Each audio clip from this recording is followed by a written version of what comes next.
दुर्गा सप्तशती, द्वितीय अध्याय। जब हम टूटते हैं तब मां की कृपा से हमारी शक्ति जागती है। पहले अध्याय में हमने समझा समस्या क्या है, मोह क्या है और हमारा मन हमारे काबू में क्यों नहीं रहता। अब दूसरा अध्याय शुरू होता है जहां से समाधान का द्वार खुलता है। इस अध्याय के विनियोग और ध्यान में मां महालक्ष्मी का स्वरूप बताया गया है। इसका अर्थ है अब केवल समझ नहीं, अब शक्ति प्रकट होने वाली है। धीरे धीरे कहानी शुरू।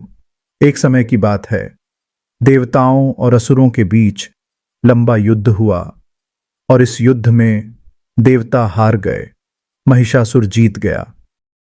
अब जरा सोचिए, क्या यह सिर्फ एक कहानी है, या जब जीवन में सब कुछ गलत होने लगता है, जब मेहनत के बाद भी हार मिलती है, जब गलत लोग जीतते हुए दिखते हैं, तब क्या हमें भी ऐसा नहीं लगता सब कुछ हाथ से निकल गया? देवताओं के साथ भी यही हुआ। उनका अधिकार छिन गया, उनकी पहचान छिन गई और वे साधारण मनुष्यों की तरह भटकने लगे। यही हमारी भी स्थिति होती है जब कॉन्फिडेंस टूटता है, जब आइडेंटिटी खो जाती है। और ये महिषासुर कौन है? यह सिर्फ एक राक्षस नहीं है, यह हमारे अंदर की एक अवस्था है जब शक्ति अहंकार बन जाती है, जब ताकत दूसरों को दबाने लगती है, जब मन जिद्दी और अंधा हो जाता है, तब महिषासुर जन्म लेता है। और सबसे बड़ी बात, महिषासुर हमेशा बाहर नहीं होता, वह हमारे अंदर भी होता है। जब हमारे अंदर का महिषासुर बढ़ता है तो हमारी ही अच्छी शक्तियां हमसे दूर होने लगती हैं, जैसे देवताओं के साथ हुआ। तब देवता क्या करते हैं? वे भागते नहीं, वे शरण में जाते हैं। ब्रह्मा, विष्णु, महादेव के पास। यही जीवन का पहला कदम है। जब सब कुछ बिखर जाए तो भागना नहीं, सही दिशा में झुकना है। जब देवता अपनी पीड़ा बताते हैं तब एक अद्भुत घटना होती है। सभी देवताओं के अंदर से तेज निकलता है। वह तेज एक जगह इकट्ठा होता है और एक दिव्य नारी का रूप ले लेता है। मां दुर्गा प्रकट होती हैं।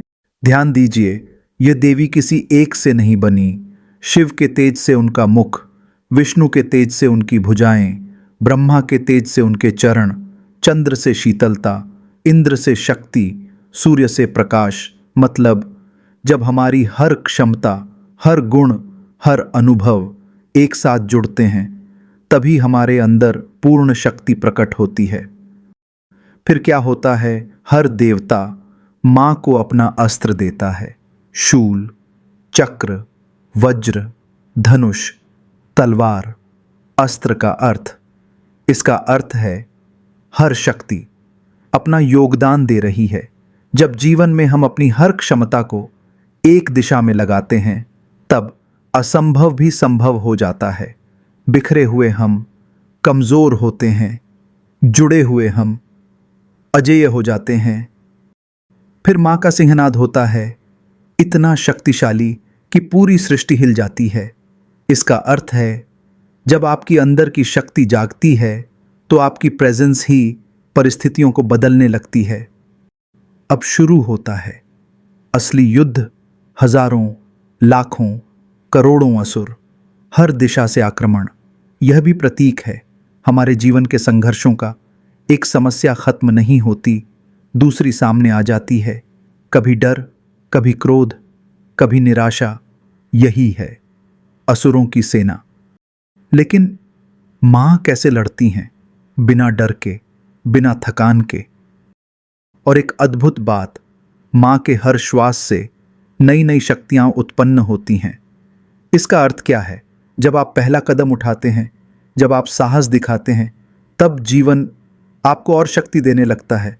शक्ति शक्ति को जन्म देती है। मां धीरे धीरे पूरी असुर सेना का नाश कर देती हैं, जैसे आग बड़े से बड़े ढेर को जला देती है। तो अब समझिए, दूसरा अध्याय हमें क्या सिखाता है। जब जीवन में हार मिले, जब सब कुछ खत्म होता दिखे, वही समय होता है जब आपकी असली शक्ति जन्म लेती है। लेकिन एक शर्त है, अहंकार छोड़ना होगा, स्वीकार करना होगा और खुद को जोड़ना होगा। चरैवेति, चरैवेति, चलते रहो। मां कहीं बाहर नहीं खोजनी पड़ती। जब मां की कृपा होती है, तब मां आपके अंदर की जो शक्ति है, जो तरंगें हैं, उन्हें जगा देती हैं। जब मां प्रकट होती हैं, तो वह आपके भीतर की चेतना को जगा देती हैं। जब आप उठते हैं, जब आप लड़ते हैं, जब आप हार नहीं मानते, तब मां की कृपा से आपकी शक्ति जागती है। जय मां दुर्गा। आपके जीवन में शक्ति, साहस और विश्वास बना रहे।